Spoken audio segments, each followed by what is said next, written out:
Sell like you don't need the business. That means that you should be thinking that you're independently wealthy, you don't need the money, you're gonna hit your financial goals, your company goals, your commission goals without this account. If you can believe that when you walk into a sales call, you can make great decisions about whether you should move forward with this client, if they're gonna be an ideal profitable account for you, and if this deal is in the best interest of the buyer.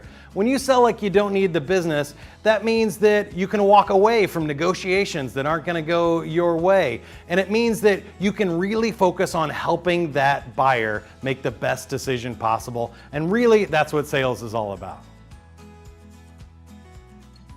There's a rule that says, act as if you're financially independent and you don't need the business. And to me, what that rule means is that if you have a mindset that you don't need to have the business, but you'd like, it doesn't mean that you don't want it. It just means that you don't have to have it. It changes the nature of the relationship between buyer and seller when the buyer recognizes that they're not going to try to be sold something even, under any circumstances, that they have to qualify for it, as it were.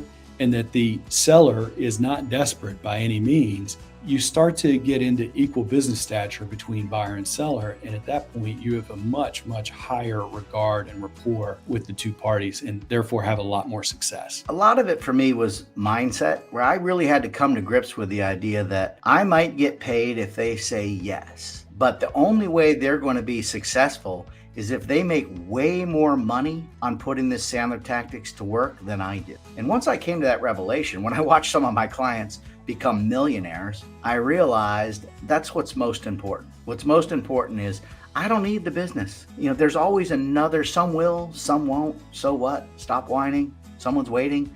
I think there's 5 of those SWs. That all made sense to me. And when I started realizing, not everybody is going to say yes. Not everybody that could use some coaching is going to want it. Not everybody that could use some practice, that could use some polish, is going to dig in around it. That's okay.